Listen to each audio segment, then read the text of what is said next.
Hi.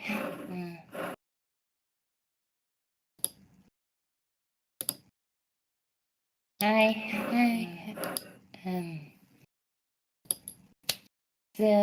Another live. Starting with crush on a another live. Starting with crush on a another live. Starting with crush on a another live.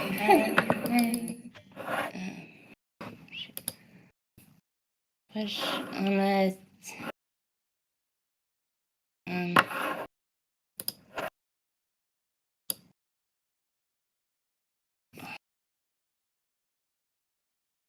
crush on a teacher obsessed with a bad boy.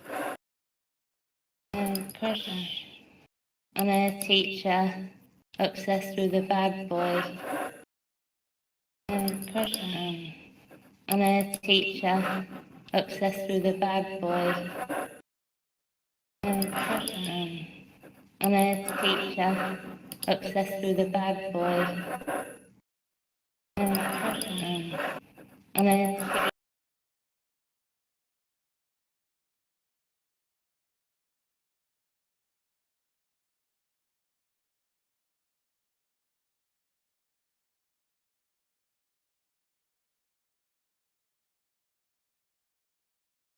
read the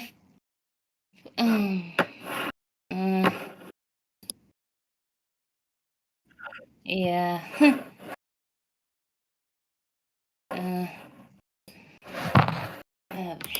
River.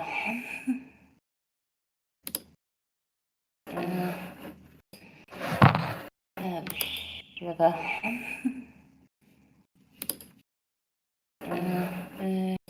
Read the full story on crushonateacher.com. And crush on a teacher. Read the full story obsessed with the bad boy. Teacher.com. And crush on a teacher. Read the obsessed with the bad boy. Teacher.com.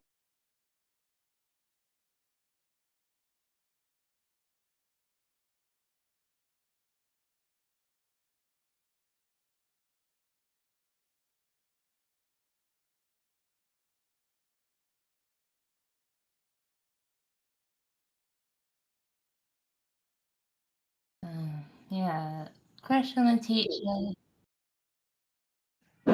Obsessed with the Bad Boy by niasamone. Oh no, I have a crush on my teacher. What'll I do? Read the full story.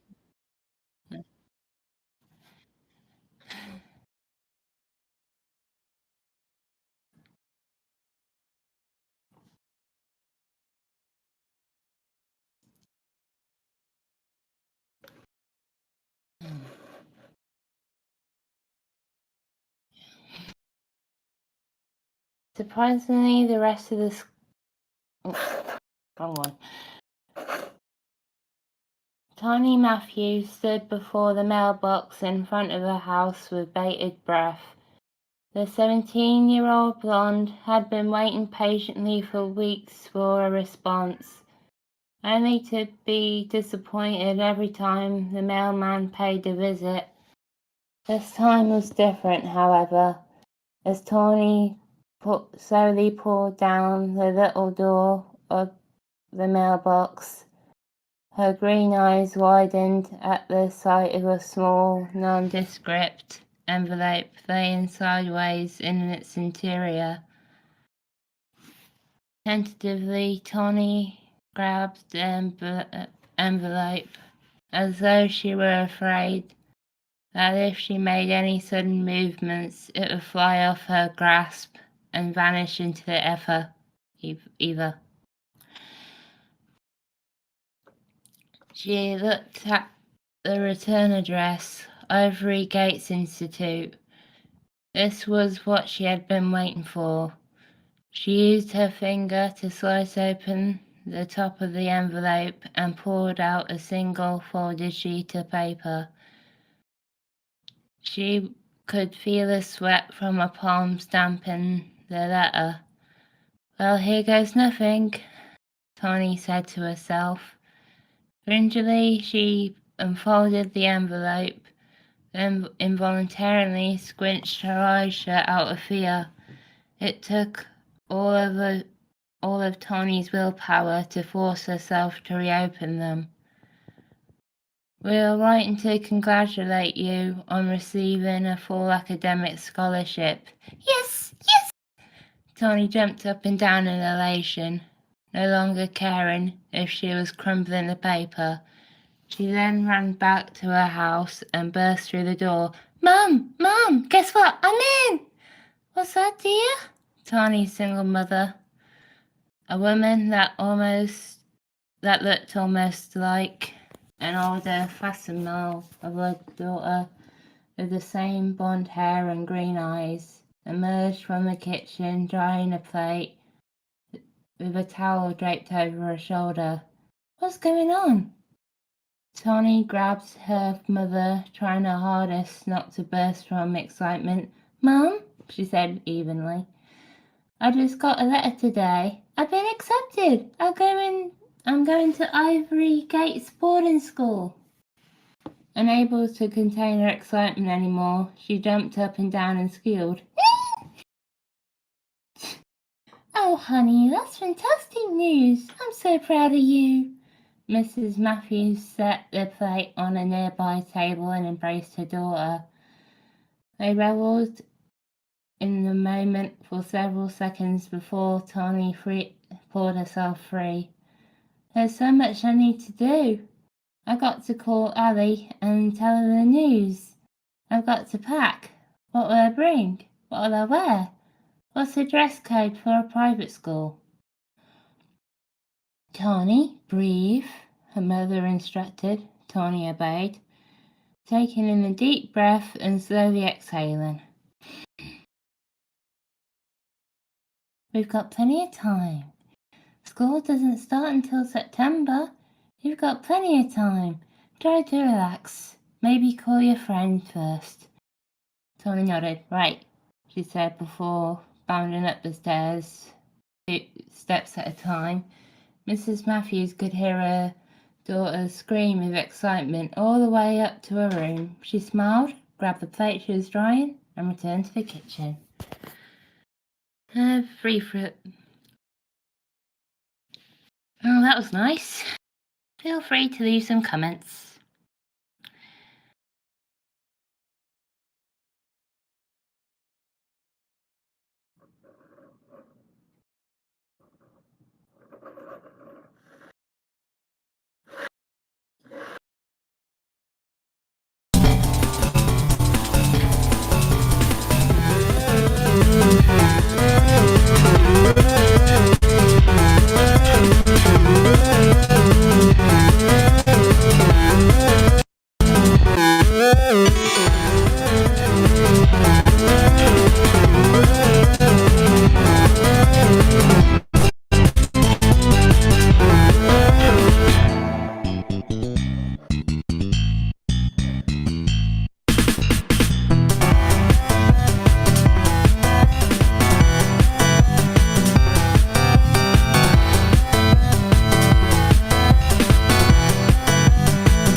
Okay, her second story is 9,000 Rain on Las Vegas Speedway.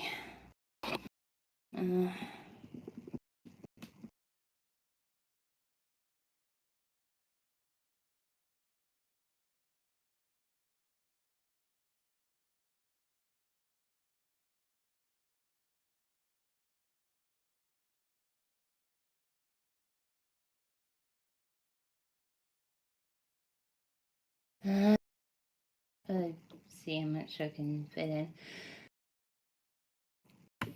in. Las Vegas is the world. The engines are loud, the sun is hot, the people are enchanted, drugged temporary. These truths have always been known by anyone who is still around to know. Known to other unspoken truths, the truths that resist doubt by being so unequivocal that they cannot be verbalized. Water does not fall from the sky. That may be why. When the very first drops of rain in the year 2900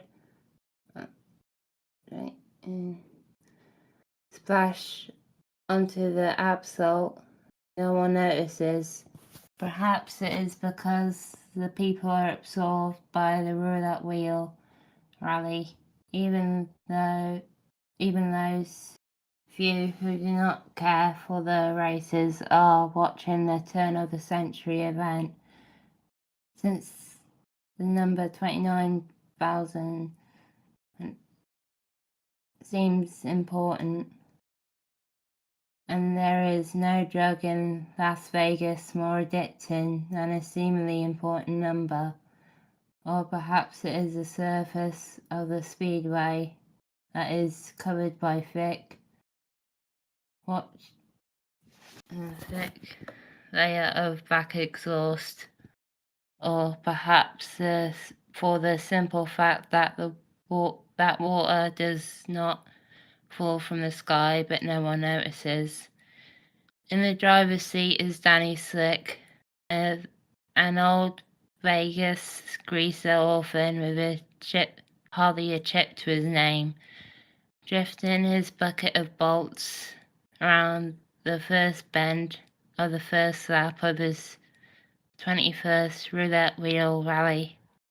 For all he knows, he's racing the same dry track he's always done 20 times before. None of the indulgences in Las Vegas excites him quite like this. Danny's right palm is shaped like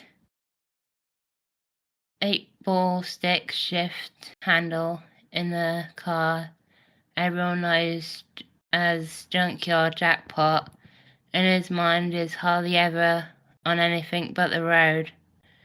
To the crowd though, Slick is just an old Vegas greaser orphan who's never won a race. No one expects him or his scrap and spray paint engine box to stand much of a chance, but this year all eyes are on Junkyard Jackpot. It's not the driver they're looking at though. In the passenger seat, hardly more than a crate with a safety belt, is Clayton Shield, a Parisian would-be heir to his mother's wealth and company. Were he not, in her words, an ambition-starved voter with a tendency toward dangerous curiosities? He wears a ramshackle pair of goggles that oozes grease onto the pale and impeccable skin of his face. To the crowd, the grimly gargoyles are the second most surprising detail of his presence on the Speedway, behind his presence itself. There was an astonishing twist in the weeks leading up to the 29,000 roulette wheel rally. But least of all in the cards was that stripped Dylan Nepa baby taking the seat in that orphan's beater. It was expected to Danny, who had never raced for a prize, fame, or even the self-satisfaction of winning. It was the activity which brought him the most joy. This year, though, he knew he would win. not because he wanted to, but as a trivial matter of fact, and Clayton Shield believed him. See, there is no trophy for the roulette rally champion. Not this year. The prize, an all or nothing first place bounty, is ownership of the most powerful monopoly in Las Vegas. Standing atop of Caesar's Palace is Lyra Shield, the current CEO of Sunshield Sun Cream, and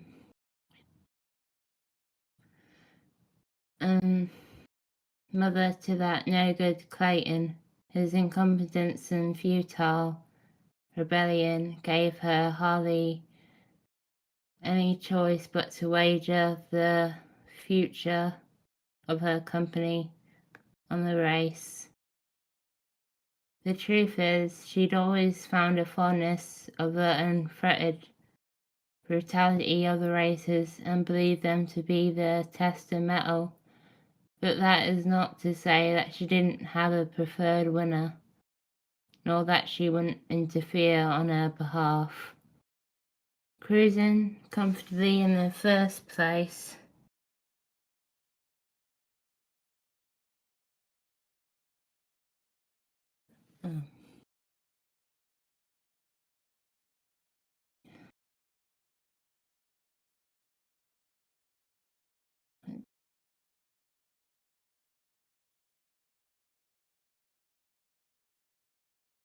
Cruise is Snake Eyes, driven by Jenny Jack, a Vertigo speedster and prodigy to who knows how many things, descending from a prehistoric line of wealthy casino owners. If her talent isn't enough, the people tend to post it, though they concede this often isn't the case. Her luck surely will be. She, of course, is Shield's champion, and she knows it. There's one more thing more important than winning, Jenny. Lyra chews on her pipe as she speaks into a transceiver, and it's making damn sure that the greaser doesn't. So perhaps it is the momentous drama of the 29,000 roulette reel rally, which distracts from the first droplets. More than winning or losing, the people of Las Vegas love a little excitement. It's why young Clayton finds himself on the track at all. It was at the after party when he first indulged in his first of the thrill of the race. In the name of spite, that day unfolds again in his mind.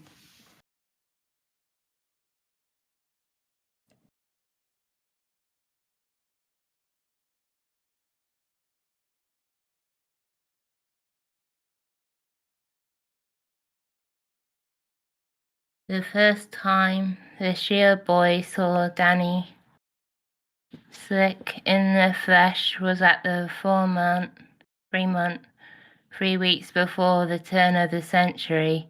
Outside, all the old lights and signs were off. They'd been for generations, but the interiors of the old Vegas casinos were bright and lively. That at least had been preserved for the people who not so fortunate to live on the Strip. The gaming floor was a flurry of swaying bodies, drinking, smoking, and gambling.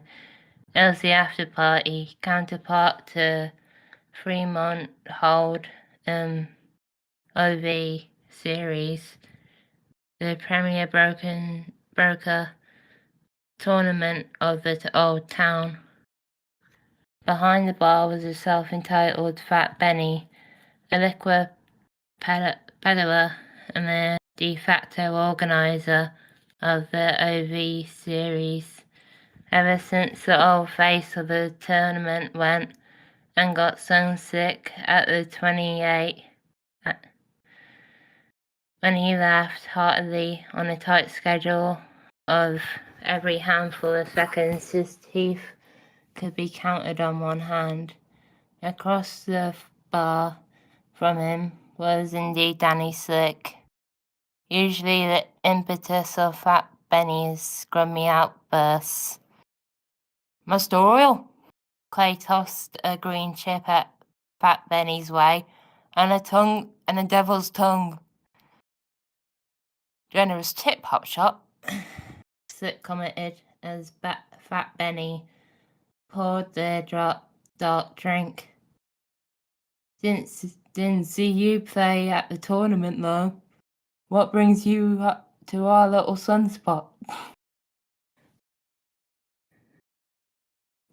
Clayton was sure at this point that the tattered cloth-wide hat he chose to intimate the old town fashion had hidden his identity well enough, though Slick was still sure that he wasn't from around here.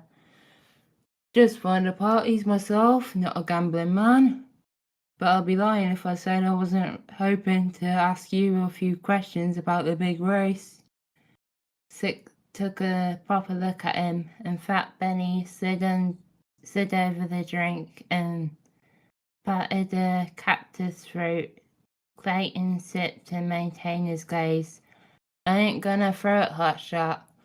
Don't care about how many chips are in your purse. I don't want Sunshield. I ain't ever done anything for me anyway. Go find one of them speedsters and bribe them to give up second place, 'cause that's who's getting the prize when I win. Clayton smiled and waved Fat Benny away, who kept himself planted exactly where he was and flipped his middle finger. I'm not bribing you, Slick. In fact, I'm asking you if you think you can win. You really think this is the one? I'll have what he's having, Benny. What's your name, Hotshot? You gonna win this thing, Slick? Danny flicked a finger at the brim of Clay's hat and knocked it back so he barely clung to his head anymore. Well, shit. Danny knew exactly who he was looking at then. Who's covering my tab, Benny? And we're gonna walk in the back. In truth, Fat Benny was covering Slick's tab as repayment for Danny's bossing the big tournament. But the bartender chuckled and rubbed two fingers together at the shield boy. Clayton tossed another green chip onto the bar and followed Slick into the empty back room, where a single poker at the table was illuminated by a purple lamp. Last thing I expected, the money child comes to me. Asks if I'm really gonna win. Ha! I know, talk of the town's the last place at the rally is only second loser to you. I don't want Sunshield either, Slick. But you don't. Well, I'm gonna win. You got that right. How do you know? For one, I'm 36 years old. You know what happens to people my age out here in the old town, who ain't been covered in sunshield from before we could walk. Getting sunsick ain't a tragedy out there, it's life. I'll give you one that thing, Shield. Your lady's product works, that's for sure. 'Cause those strip folk live twice the life we do out here. 36, man. Last number on the wheel. This is the year. And for 2, the speedsters in this race well and truly got no heart. That's a fact. It was one thing to be in it for the money, for the glory, for the winning. all those years are lost. Sure, you could say it was more expensive cars, more training, but they had little heart. They raced for something. Send Shield, though. This prize is bringing out all the empty people, all the drivel about the high life. I'm the only racer with the heart this year. The way I see it, heart might not be enough. Danny's slick moved flooded with streetlights, and he decided Shield Boy wouldn't understand. He shook his head. I'm gonna win, Shield. What's it to you? Well, Slick, I'm gonna take your word for it. In my mum's eyes, there's one thing that's worse than giving her company to me. Giving it to someone like you. You want me to win? To stick it to Mum? That's kind of the idea. I can get you good parts. We can phase out the beater. I race my car. I'm no speedster. That's losing before I start the engine.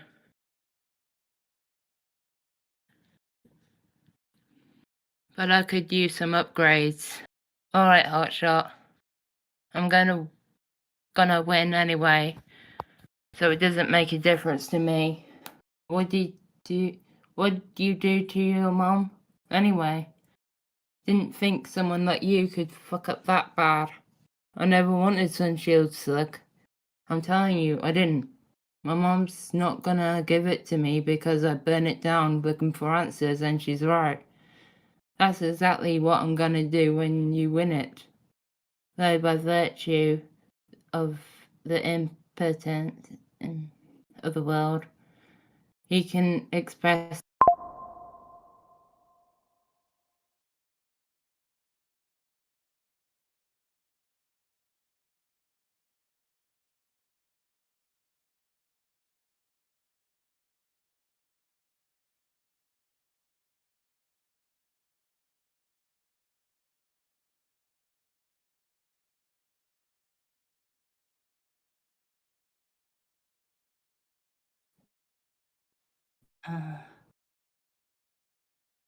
Danny,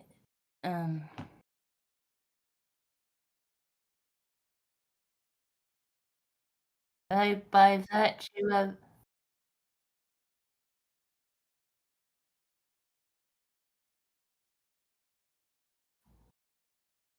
virtue of the impermanence of the world, he couldn't express his feeling.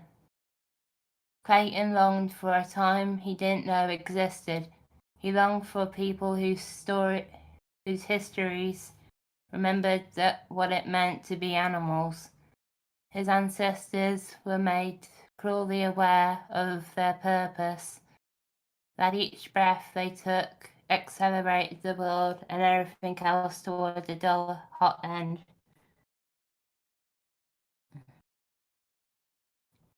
They learned to run forward toward that end, built machines that breathed faster, more heavily, and wondered whether they sprang from the natural law that portended the end, or a tragic error that ensured it. It cannot be said whether the people of Las Vegas today have taken a step forward from that time or back. Do you ever think, Clay dreamed out loud, about where water comes from?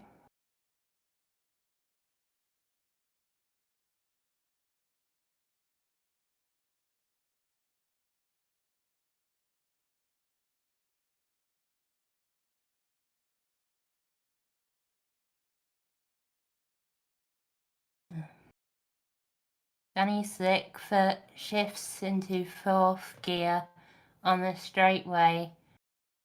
The race begins before dawn on the strip, from where the drivers zoom out into the desert. and consists of 36 laps around the 11, each brutally averaging around 25 minutes, making for half a day of racing. It's the first and longest race of each year, meant only for speedsters with comfortable cars or greasers willing to burn for glory. Any further into the desert than this, they were where the empty, sun-bleached buildings of old days crumble into sand, and a car will become 11. Good finish is worth a whole lot more than a good start. Six's voice is almost swallowed by the wind. We relax on the first 12 and get a sense for the competition. Then we start fighting once we hit the middle. And when's the street light? Face butters out dust as he speaks. Still hardly understanding what he referred to. If we're lucky, we'll be in the light for hours. Just watch out for when I stop talking to you, that's how you know. Snake's eyes maintaining a steady lead.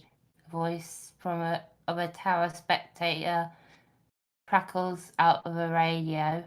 Royal Flush tailing behind, and look at that, junkyard jackpot drifting onto the 11 in the third. We all know the Shields boys' favourite replacement. Can the greaser really do it this year? Imagine that. You got shot between you and the greaser. Jenny could hear the crackling of Lyra's voice against a pipe, ringing in a headset. Play it safe, no theatrics. 7 down. Jenny counted the laps. 6 putting up a fight. They better keep him off my tail. Water? Don't really get a chance to worry about where it comes from. And Danny entertained the question. I'm stuck worrying that it comes from... Understand? Right. But, I mean, it comes from somewhere, not here. I asked my mom once, because they used gallons of it at the factory. I was worried we'd, run out or something. She didn't take to my questions too well. What's the point, Shield? I don't have the luxury to wonder things about the damn world at large. I was born to race, and I'll race until the sun swallows me up. And then I'll smile, because I like to fucking race. The likes of you and your mom could stand to learn to live like me. No money, no questions, just simple joys of being here and flooring it. Clayton finished the rest of his drink in one gulp. There's more than Las Vegas, he wanted to say.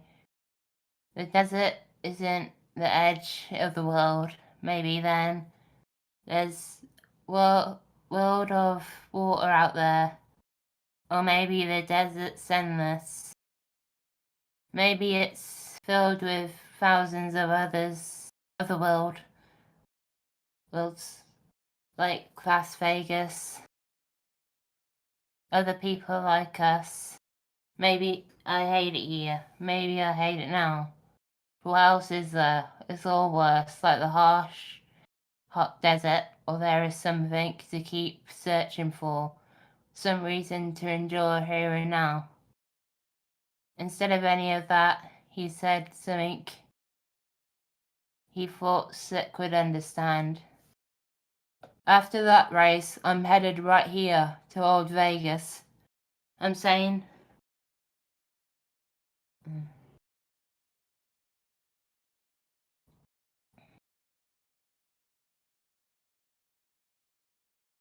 I'm headed right here to old Vegas.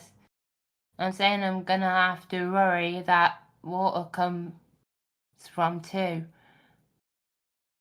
But I also worry where. You can't keep worrying that without worrying where. That's all I'm saying. You don't know shit.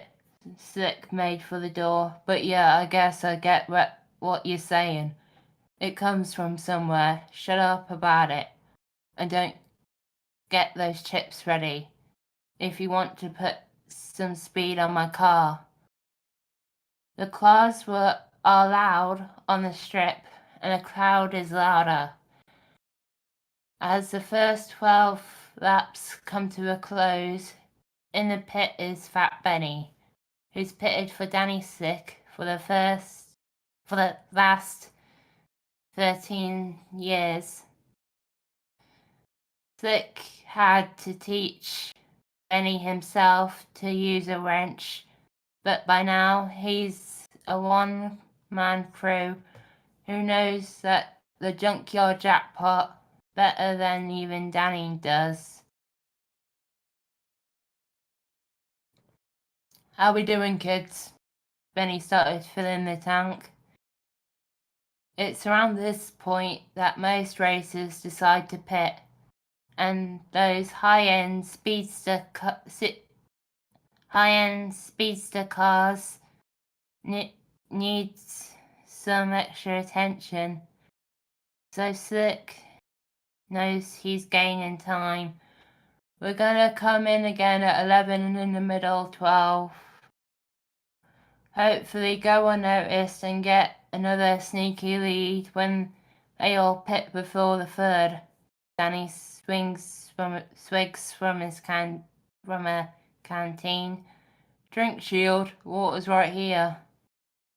Clay takes a drink from the canteen, anxious. They're seemingly still in third place, who are widening lead over fourth and time to gain on the second. Street lights, Big Slick, he said. I gotta see it to believe it, and we need a miracle. Damn good hand, but tricky, trust me. And the conversation of the two of them at Main Street Station continues to drag itself up, and Clay hopes beyond all doubt that there is something different about Danny Slick. That might mean he could still win, despite the fact Jenny Jack's already blasting off the strip into the desert. Every casino in Vegas is different from every other. But there was an element about Main Street Station that night that softened Danny Slick's mistrust for the Shield Boy. It was always a strange place for him, with its dim chandeliers and intricate architecture. It didn't feel like Las Vegas, but like it was from a time or place that had been lost beyond finding. He recognized that it may have been his speeding weeks with Clayton Shield, and having grown somewhat fond of each other, that planted the ideas of lost time and places into his mind. He chose to make him his own. The gaming floor was eerily quiet and empty, like even the ghosts of Las Vegas had left for the New Year celebration at the Strip in the last minutes of the year 2899. Mere hours before the race could start, Danny Slick decided he would tell someone, Clayton Shield of all people, about the streetlight. You know why I race Shield? Good question. You have heart about it. That's what you said to me the first time, because you like it. No, that's why I'm gonna win. But there's a reason why I do it in the first place. And it ain't about winning in any sense of the thing. I don't think you're gonna get it, but I'm gonna tell you anyway. There's a lot I don't get about racing, Slick. Go ahead and make me get it. They sat at the bar drinking nothing. Eventually, they stood and roamed around the gaming floor, playing nothing, while Danny Slick turned his whole world into words for the first time. It was there. It was like there was nothing but the words. Las Vegas is the world. There ain't another place like this because it's special. I'm walking one time out here in the old town where the lights don't shine outside and it's bright out and it's bright night. Not so much that the moon is behind me and I can see my shadow in front of me, and I walk and it's there on the sidewalk exactly one step ahead of me. Always it's in front of me. Like I can't see the sidewalk without looking through me first. You know? But then there's this street light in front of me. And it's the only street light on the whole street that's actually on, shining on the sidewalk. And my shadow starts to fade away, and suddenly I'm actually seeing the sidewalk for the first time, the way it is without someone's shadow covering it all up in the darkness. I was kind of like, it was gone, but I wasn't. My shadow was still there, just behind me. I figure most of the time we're walking with our shadows in front of us, covering the world with ourselves so we can't see what's happening there without us. And it's always like that, you know, for everyone. But for me, racing is kind of like I'm under the street light. It's like Las Vegas is driving the car and I'm not even really there. Like my shadow is behind me and I see the world without looking through me. That street light ain't shining out there in the desert. It's all darkness at night, all light in the day. There's no world and there's no me. There's just desert. Las Vegas is the only place where darkness and the light mix, and we go to exist within the world. So that's why I think there's nothing out there. This is the only place, and we've done it fucked up already. Way before you and I were even here. So might as well race and chase that street light before we get sunsick or burn. Don't gotta win, just gotta race. The quiet returned on the gaming floor at Main Street Station, and despite understanding exactly Slick's story, despite believing every word of it, Clayton Shields could not stop worrying where. You're right, Slick. He smiled as he felt a tickle of a tear on his cheek. I don't get it. You don't know shit. Danny lowered his voice. As he heard it echo through the casino. But fine. Here's one you get. You know, I choose my signifier. Slick? Yep, my doing. Didn't get one from my parents. They were sunset before I could talk. But this was when I was a kid, before my first race, and Fat Benny was just Benny. And he was teaching me poker. And when I turned over an ace and a king, he won and said, Big Slick. And when I asked what that meant, he was like, big, 'cause it's a good hand, and slick, 'cause it's slippery, tricky to play. And I thought, well, shit, that's my life, ain't it? Good hand, but I mean damn good hand, but tricky. Play it wrong and you lose it all. But I guess that's everyone. It was complete fiction. In truth, Danny named himself after a thin streak of oil on a hot pavement of something that could have been a mirage if he hadn't seen it leak out of a busted car.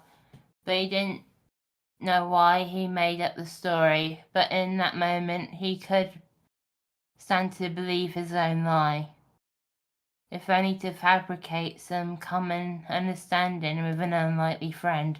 Yeah, that's everyone. Anyway, I hate poker now.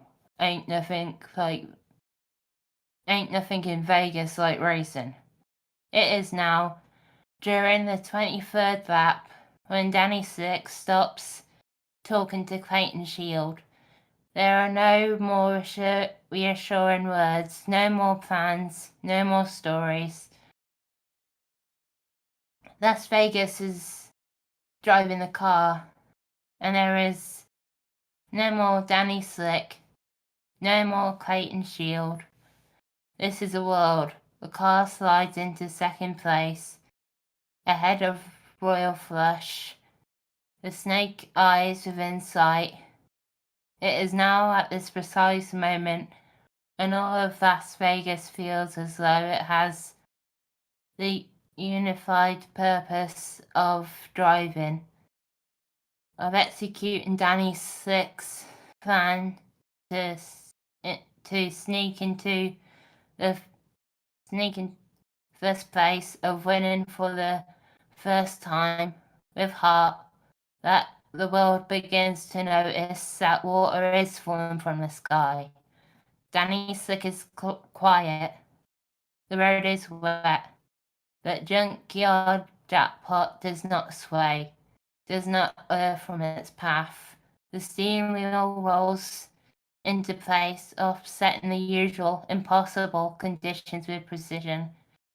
It is proof enough to Clayton Shield that street light is real.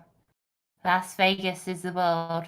Danny Slick has never driven in the rain, never seen a drop of rain in his life, and still, like his shadow behind him, he sees the world for what it is. He knows, despite all his sin, that water is falling from the sky. He adapts. Junkyard Jackpot overtakes. Damn it, Shark. A curse broken up by a crackling of a pipe against his teeth. Do something, damn it. She has to win. No. A rear-ended collision from the Royal Flush. This takes them both out, surely. Why was Celeste Shark... I'm sorry, is that... What? Where is it coming from?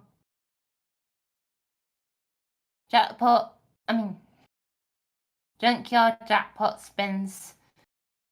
Danny Slick's shadow still behind him. He hardly knows what's happening. When he steps out of the light, he is facing away from the strip, toward the bright desert where there are no shadows. It comes from the sky. Clayton has also hardly realized what just happened. It just come from the sky. We lost Clayton. No, the streetlight. I get it. I saw it. The world. We can still go. We can. You have heart. Heart ain't enough. Is that water? What's wrong with you? 36, Slick. You know what happens. The last number. You have to win. You have to. We don't want to go to old Vegas, Clay. You don't want to worry that. Not you, not here, not that. Not you, not there. A strange mass of white mist slowly eats the sun, and the desert is covered momentarily in shadow. Hey, Slick croaks. The 11 goes further out there. Turn around, Slick. What if there's something else? All shadow now. It's all shadow now. The shield boy wants to save Danny Slick from the empty desert. He wants to give in, to admit he knows nothing, to finish the race, but he can't shake it. There's always thought there was somewhere for him, somewhere away from Las Vegas. So he doesn't do anything when Slick steps on the gas. He doesn't do anything when the road becomes sand. He doesn't do anything when the water stops falling.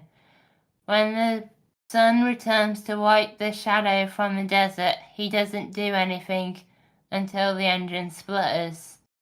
The car is out of gas. They are too far from Las Vegas to return on foot.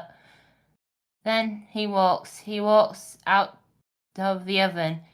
He walks alongside Danny Slick farther into the desert. He walks until he can't. Danny Slick has been carrying the shield boy on his shoulder for hours. He has given up on Las Vegas. He has given up on finding another streetlight in the desert.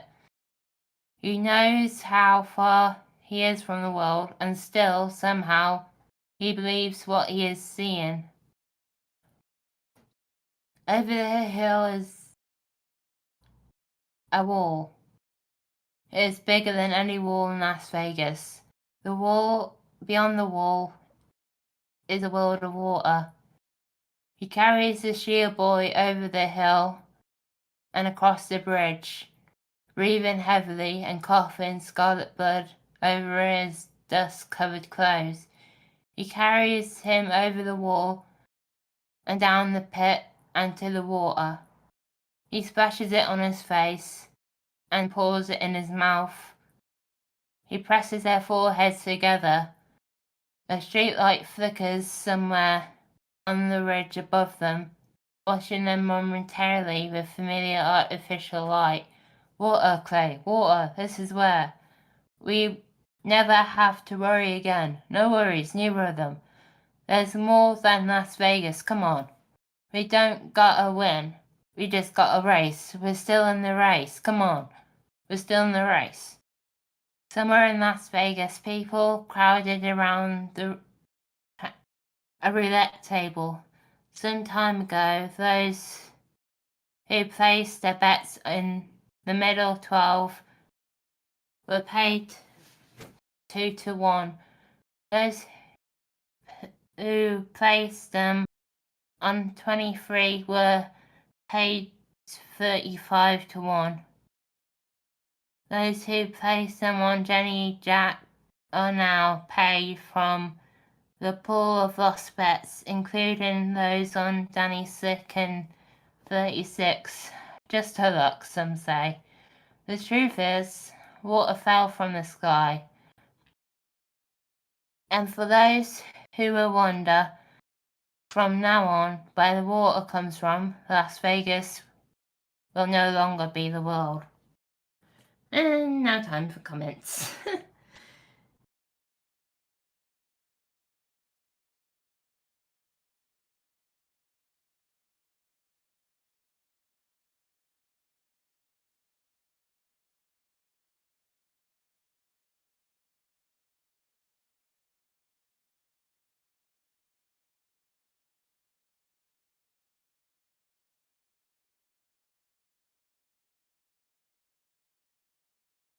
And it's gonna put the music on.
Hey Tads, want to listen to your music in peace? Sign up for SoundCloud Go so you can listen ad-free and offline.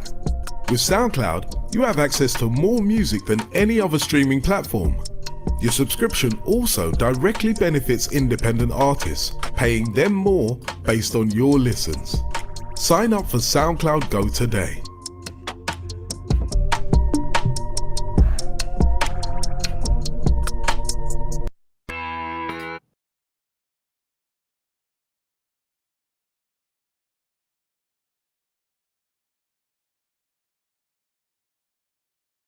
Okay, next up is the Saga of the Six Kingdoms, the First Uprising by Bethany.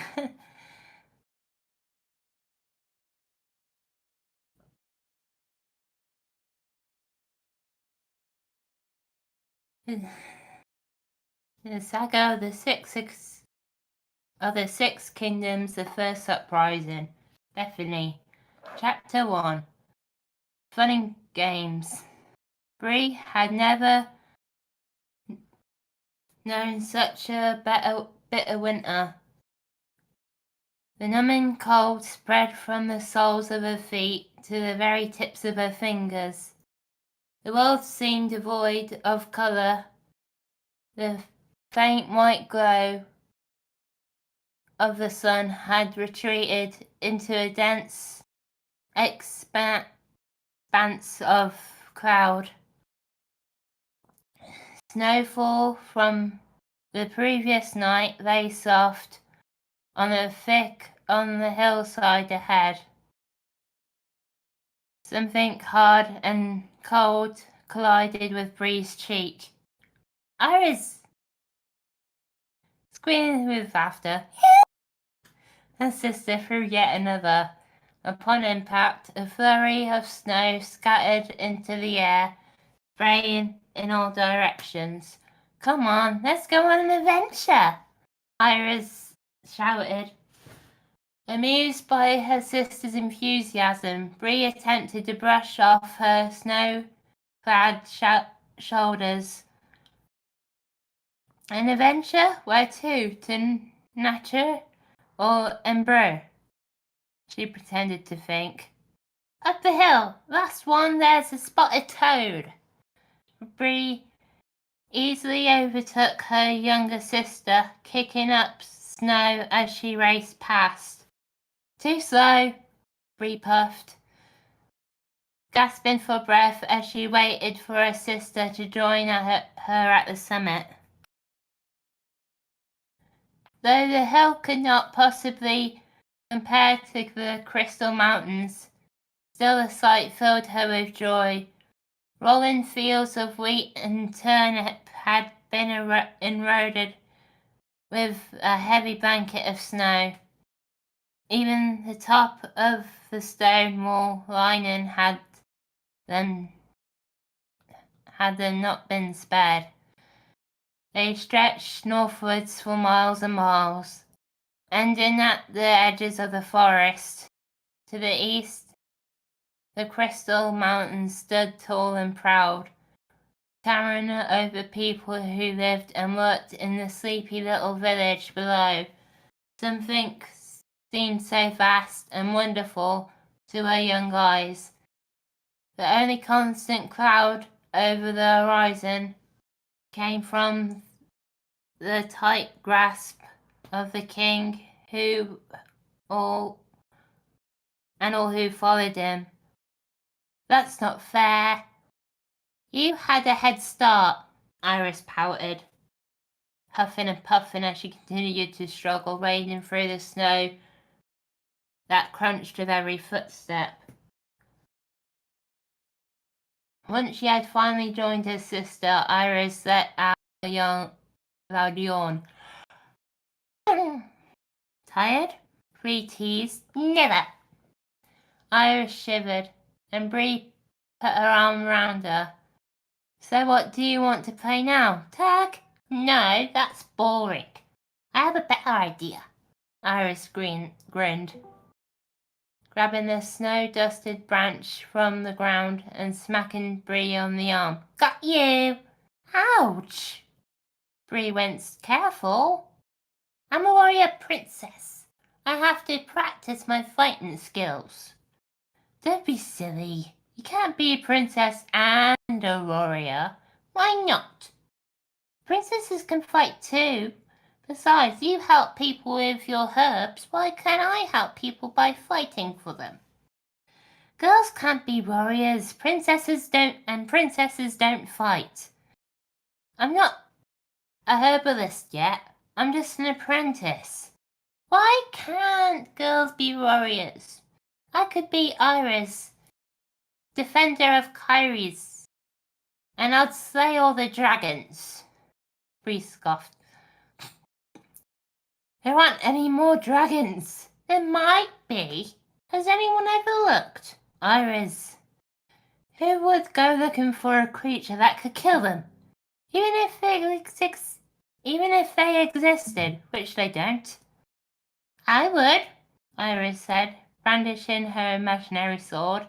"I'll travel the whole world until I've found one." "Oh, Iris." "Laugh at me. One day I'll be such a good fighter I can defeat any monster, the bad soldiers too." Her hands gripped her stick firmly as she swung at an imaginary creature. Bree rolled her eyes. "You'll never stop the soldiers, silly, let alone a dragon." "I will," her sister replied with confidence. Throwing the stick aside, she grasped handfuls of snow and tossed them into the air. Some of it landed in Bree's hair, sliding down the back of her neck as it began to melt. I'll find a sorcerer to help me." Fishing out what remained of the snow, Bree shivered violently. Stop it! That's cold! Scooping up a pile of her own, she took aim at Iris. Excuse me. In retaliation, but stopped mid-motion. A horn sounded, echoing throughout the hills and the mountains, instilling a fear that could freeze the blood. No, Bree glimpsed dark shadows advancing upon their village, silhouettes of all too familiar horses and their straight-backed riders, and a golden carriage that glinted in the faint sunlight, her skin turned white as chalk. The previous rosy blush draining from her cheeks. Thump! Bree jolted as though collided with the back of the head. Iris giggled, stopping only to throw another snowball. Iris, stop! No, stop. The soldiers are coming, Bree cried. We have to get home, come on! I'll stop them. Her sister picked up her previously abandoned stick, wielding it as a weapon once more. Iris, this is not a game. This is happening. Bree grabbed her sister by the shoulders. Leave the stick. Come on. Come, hurry. We must go now. On hearing the desperation in Bree's voice, Iris at once dropped her makeshift weapon. They picked up her skirts and ran back the way they came, stumbling down the hill to their parents as fast as their legs could carry them. As they reached the base of the hill, the back door of their house burst open. Bree's father, followed by her mother, made their way across the snow to them. Inside, now! His voice low and commanding brought even Iris to attention. The majority of the time, he tried to hide his anxiety from the girls, but Bree knew. She always knew. Bree flinched at the fearfulness in his piercing blue eyes. Grabbing Iris by the hand, she muttered, You heard father. Let's go inside. We'll find Maribel. Ushering Iris into the house, Bree turned to the door behind them, catching the panicked whisper of her mother as she did so. Please, Nathaniel, tell me we have enough coin. Iris strained against Bree's firm grip. I want to know what's going on, she insisted. Besides, the dolls are for babies. Bree hissed, still holding tightly to her sister's hand. She led her to the rag rug by the fire, only letting Iris pass her doll. Stay here and keep quiet. She left her there, dashing to the window, straining her ears to listen for any snippets of the conversation, watching each movement like a hawk. Villagers trickled into the square, coins held ready at their upturned palms. The collector, unmistakable in his black and golden cloak, emblazoned with two silver dragons sat proudly atop his back stallion. Several soldiers and knights followed, straight-backed and stern, before forming into a protective half-circle round their leader. Their gold-thumbed helms, as the horses galloped, slowed into a trot as the collector stood at the centre. He unfurled a long scroll, intently peering at the words inscribed. You, the collector bellowed, crooking one finger towards one of the Kairos farmers. dry base on Bayern's son. Isa, the man, though old in his years, met his eyes with defiance. Come forth. Not taking his eyes off Collector, Joy stepped forward and tossed 3 silvers into his hand. Meanwhile, instead of staying on the floor, as Bree instructed, Iris obstinately joined her. Iris!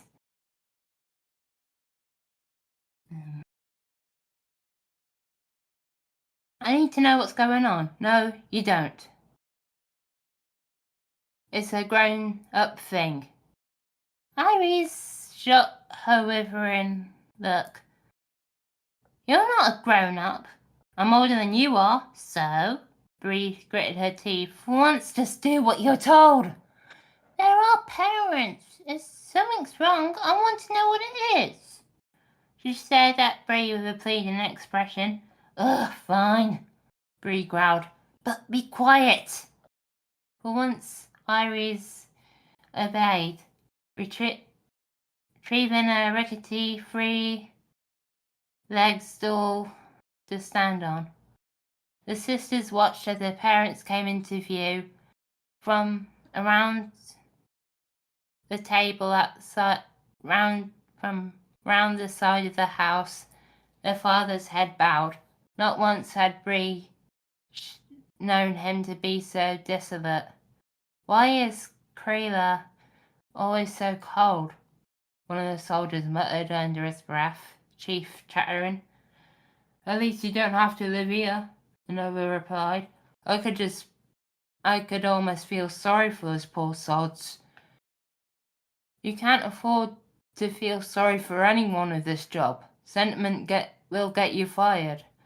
The collector snatched more silvers out of the villager's palm as he spoke. Bree found herself to be holding her breath as they reached her home. She murmured a fervent prayer. She caught a glint of copper as her father held out some coins to the collector, who counted them with exaggerated slowness. What's that supposed to be, man? The soldier sneered. Taxes, Bree's father replied, not daring to look him in the eye. Look at me, filth! The soldier struck him across the face, leaving behind an angry welt. Her father's legs nearly gave out from the force of the blow. Bree looked on horrified, gripping Irie's hand in a tight vice, only relaxing her grasp when let out a small whimper of pain. Stop! Please! Bree's mother pleaded, grabbing the attacker by the arm before he could raise it to another blow. Unhand me, woman! He wrenched away her arm and made a show of wiping his palm against his cloak. So, the collector drawled, you two won't pay your taxes. It's not a case of won't. Bree's father burst out. It's a case of can't. In the days of Quentin isn't a collector anymore. You deal with me. My predecessor was soft. He let you off with just 2 coppers several times. The king didn't like that, he added with a sneer.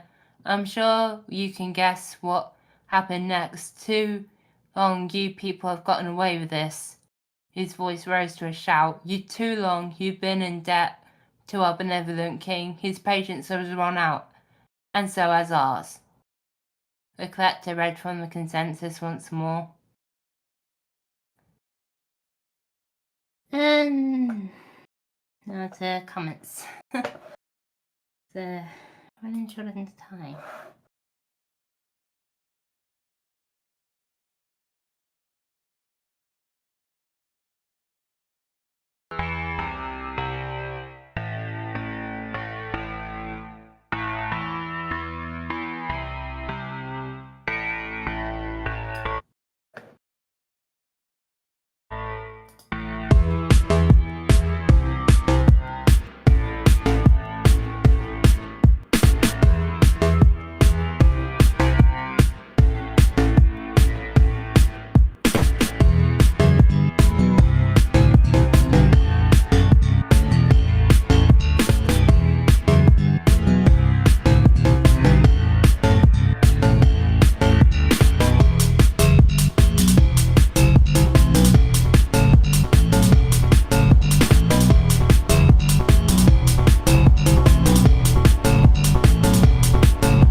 Hey Tads, want to listen to your music in peace?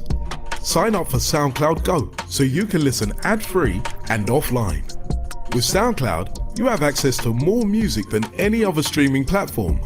Your subscription also directly benefits independent artists, paying them more based on your listens. Sign up for SoundCloud Go today.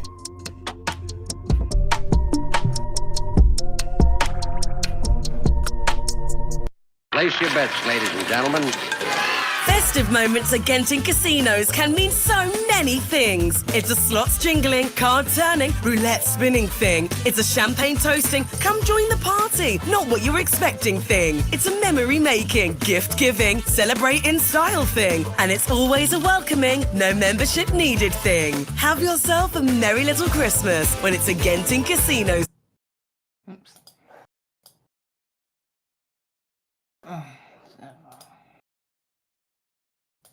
How did I end up?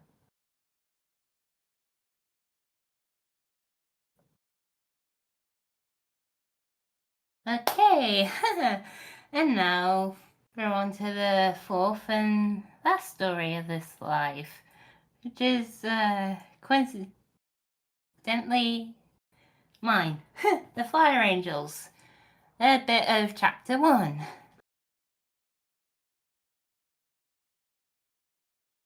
The atmosphere was electric with the cheers and chatter of an excited crowd, almost all the seats filled. She scanned around the area, but could not find the one person she wanted to see. Her teammates looked just as baffled. "Where is your dad?" asked Rebecca, a fire angel. She is a young white woman with her crimson and golden locks tied in a ponytail. Elaine shook her head. "I don't know." "Ladies, gentlemen, and non-binary folks, I am Brandon West, your host to the Elementals Tournament," said Brandon, a middle-aged white man with a tailored black and white suit. "Are you ready to be entertained?" She was startled by the rout of applause and screams in the audience, and then clenched her fists and cursed under her breath as she searched for her dad. Brandon pointed to the glass ceiling. "First going head-to-head is the Phoenix Eye and the Thunderbirds." The crowd erupted into roars of applause and cheers. Elaine looked at the platform and saw a young lady with green hair and an earth elemental. Brandon gestured to her. "On the left is Elaine Barkley, a spicy phoenix." He stretched his right arm. "In the blue we have the sass who's tough as rocks, the babe who survived murder. Rosa Woodlock, give it up!" Elaine looked at the crowd as their attention swiftly shifted from her to Rosa. They muttered and murmured as they gazed at her in awe. A legendary daughter of Iris Forest. "Elementals get set!" Brandon cleared his throat as he did the quick blow. "Fight!" Elaine leapt forward and thrown a blast of fire at Rosa. She gasped and dodged just in time. "Hey, I wasn't ready, Dunga," Elaine said coldly and thrown another shot. "My father taught me there's no cheap shots. Flower girl, strike quickly and you end it quickly too." Rosa sprinted across the platform. She attempted to strike her with clay discs, but weaved and dodged each one, despite huge wings. Elaine flipped forward. A wave of fire had blown over her. She stumbled and slipped over the edge. Splash! "Elaine takes round 1, said Brandon. Elaine chuckled as she peered over. "Looks like you need some extra training time, Rosie." Donna sighed. Her father had washed her brain so deeply. "We've got a long way to go." In the next round, she went against water elemental Belle, who was also a white girl with ebony hair. She ironically wore a t-shirt with the image of a thunderbird. Round 2, fighting stances. Elaine stood with one hand out and the other, her fingers in position. Go! Snap, snap, snap! Belle swirled and leapt with the grace of a ballerina as she had thrown out splashes of water from the pool toward her. Elaine flapped her wings and used heat magic to dry up. Water freezes, water boils. She ran over and attempted to kick a wave of fire against her. Belle ducked. She raised a wave of water and it turned into ice. Elaine slipped and fell off the edge. She's in a drink, Brandon commented. Donna groaned as she pinched her nose. She stood up from her seat and flew down to the pool. She kneeled down the edge and offered her hand to her sister. Elaine scowled and swatted her hand away and pushed herself up. I can handle myself, Don. Donna looked at her with a deadpan expression. Oh yeah? You handled yourself so well up there, without Daddy to hold your hand. Elaine turned sharply. But you'll want to talk. Dad gave you everything and you threw it all up. You let yourself go. How far can you fly now? Donna shook her head. Dad forces his desires onto me. I do not want to be up there fighting like a Pokemon all my life. I want to sing. Elaine scoffed. Clearly that has not worked out well for you either. To think he had spent so much time training you and Michael, what a waste. Donna bit her lip. The heat raised in her cheeks. Listen, Elaine. If I had not stepped in when I did, you would not have gotten a chance to battle today. You cannot compete without a coach, remember? I know you have grown up with the idea our father is this big idol, but he's not. Go to the station and ask what he had been arrested for. Elaine groaned. Ugh. Whatever it was, they are lying. Donna narrowed her eyes. Do you really think a man that lived by the mantra, no mercy, would not assault someone? Elaine paused and shook her head. Whatever. Go back to your pink pony club, Don. Donna pointed her finger at her. See? This is what I'm talking about. Your attitude. And the way you bullied that Earthglow? That is not good sportsmanship. Donna shrugged nonchalantly. Dad said courage is not showing your opponent any mercy. That is wrong. There will be no more of that, or you're off the squad, Donna said bluntly. Elaine scoffed. You can't do that. Donna sighed. I am a coach now, and there is no shortage of fire elementals. I can tell you that, and I will not be playing favourites either, family or not. Elaine grunted and shoved past her. You ruin everything. Oh, goddess forbid our father be held accountable for his two actions, Donna exclaimed. You know he would be harder than me if he saw you now.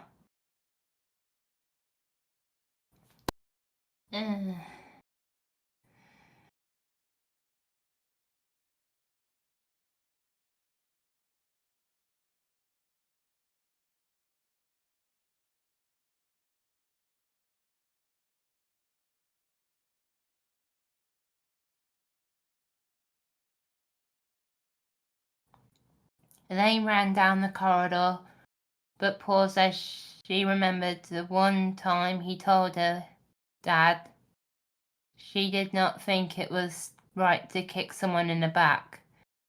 He stunned a student, then pulled his arm, elbowed him so hard he had fallen onto the floor. There is only winning or losing. This is not a child's game you play in the schoolyard. It is a fight. You did not fight for what...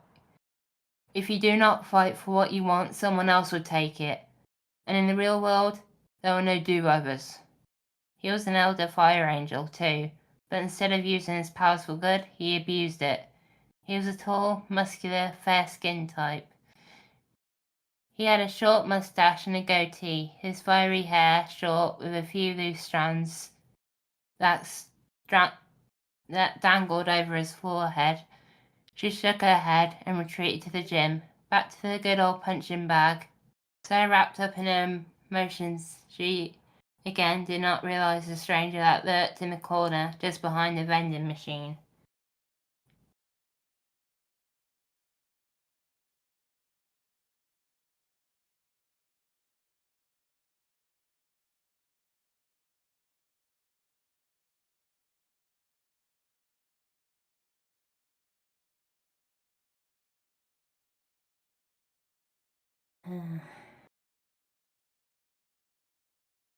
Okay, that's a bit of that.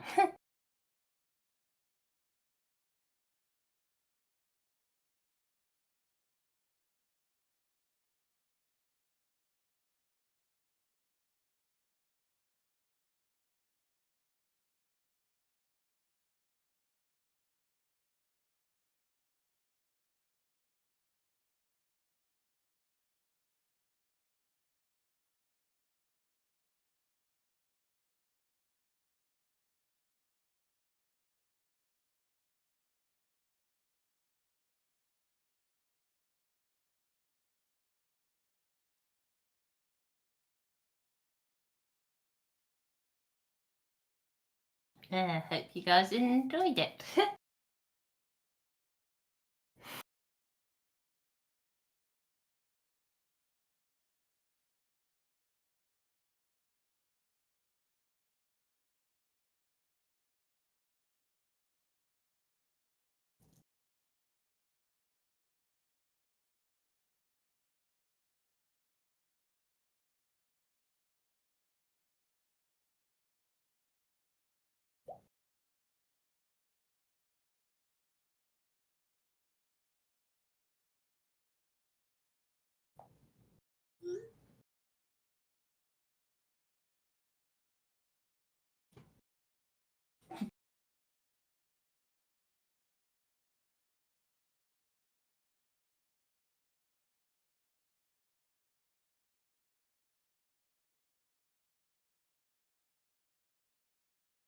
Yeah.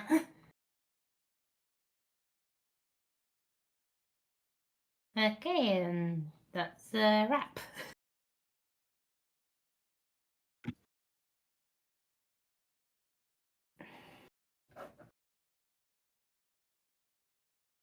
Yeah, that's the bit I submitted.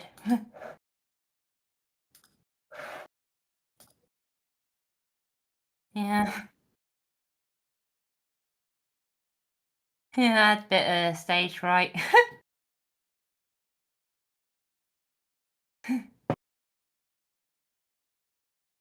All right, everybody, thank you so much for coming. Yay! Yeah, thanks